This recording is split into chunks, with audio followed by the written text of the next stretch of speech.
This is the Agribusiness Report. I'm Tony St. James, joined today by the Honorable Mac Thornberry. He represents the 13th Congressional District of Texas, member of the House Armed Services Committee.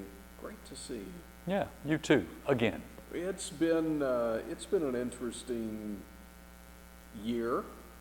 I would imagine if you had thought about how will I wrap up my final year in Congress, you could have never imagined this.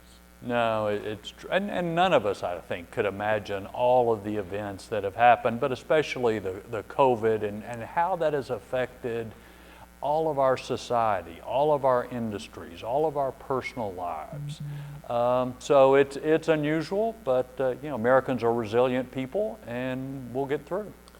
You know, one of the things that kind of gets lost in this, because we signed a phase 1 trade agreement with China, and then we move into this coronavirus or COVID-19 pandemic. And it almost seems as though that overshadowed maybe that and the fact that there's a USMCA agreement. When you look at trade agreements and where we are right now, are we moving in the right direction?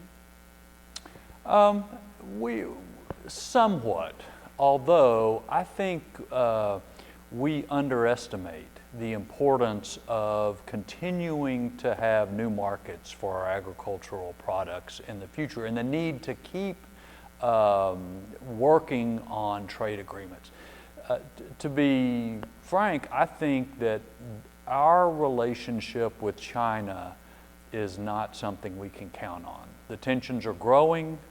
They will use trade as a hammer against us, and so that's not a relationship that our farmers and ranchers should count on. What we need to do is go back and look at, for example, the Trans-Pacific Partnership that we unfortunately backed out of, look for other trade agreements with Europe, maybe the Brits, of course, and keep working on those that are more stable, but also provide those markets for us.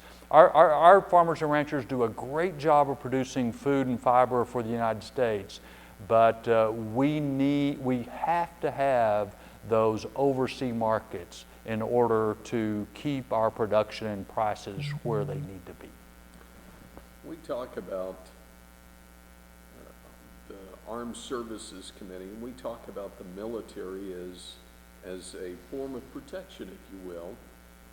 Do we need to make sure that agriculture is part of that conversation when we're talking about not just security for our country, but food security as well? Does that come into the conversation? Yeah, actually the two are very closely connected, because we depend upon our military to keep open sea lanes and freedom of commerce so that we can sell our agricultural products all around the world. And at the same time, trade relationships with agriculture help foster partnerships with countries that enable our military to do even more.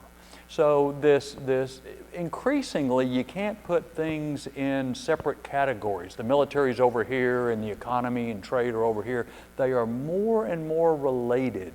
And I think in some ways, the United States is a little bit behind other countries in bringing all of these instruments of national power and influence to bear in advancing our national agenda.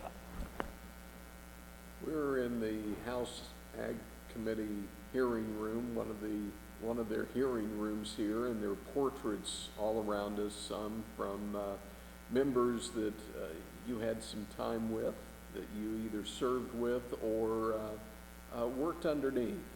And that reminds me of an unveiling of another portrait, and that was yours. That has to be kind of exciting. Oh, actually, I dreaded it, but fortunately, we had a terrific artist who did as good a job as he could, given what he had to work with, and made it a good experience. So, you know, the way I think of it, it's not about me, it's about the people of the 13th District of Texas who supported me long enough to be chairman of Armed Services Committee. And it's really some vestige of the 13th District that I hope will be up on the wall there for a while to come. So if that portrait could offer advice to members of Congress, new members of Congress coming up, in other words, you could share some words of wisdom, if you would, what would you encourage a new member of Congress to do or not to do, the path to take, if you would? Yeah. I think the first thing that comes to my mind is exemplified by the committee we're in now, the Ag Committee, as well as the Armed Services Committee, and that is find a way to work together. That's the way you get things done. And the Ag Committee and Armed Services are the two committees probably that do that the best, work together across party lines. Unfortunately, in today's politics, we are too much in our corners, throwing tweets and press conferences against each other. And unwilling to reach out and work with somebody on the other side out. That doesn't mean you have to agree with them, but you may disagree on this today and agree on that tomorrow. So those relationships are important. That's proven every 5 years when we pass a farm bill. It's proven every year when we pass a defense authorization bill. So that's my first thing, because it's so countercultural to the way politics is working these days. The country needs to have its representatives able and willing to work together, even if they don't agree on everything, but at least make some progress. And man, we need that today. And I think on the other side of that coin, that's good advice to a new member. But what about to those who elect a member and those who are back home in a district?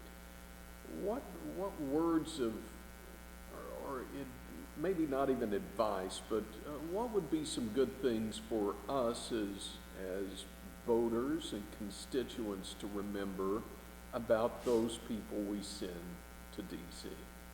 Well, I think my first piece of advice for voters is don't believe everything you read. We have more information at our fingertips than any people in the history of the world, and yet it's harder than ever to know what's true and what's not. So don't just take some email or some blog post as gospel truth. Check it out. Use your common sense. And that includes when you are communicating with your congressman or senator. Don't believe everything that you hear about them. Check it out for yourself, using common sense and your experience and so forth. And secondly, I would say, expect your member of Congress not just to be a TV star, who is throwing political barbs. Expect him or her to get things done and work with others to get things done. That's the only way your interests, the interests of our country, are going to be advanced. So good to see you again, and I'm looking forward to the day that we'll see you in Wranglers and Ropers, and you're back home in the district. You've had a great career here, and we appreciate what you've done. Thank you, Tony. Always good to see you. It's the Honorable Mac Thornberry, representing the 13th Congressional District of Texas, and a member of the House Armed Services Committee on today's Agribusiness Report.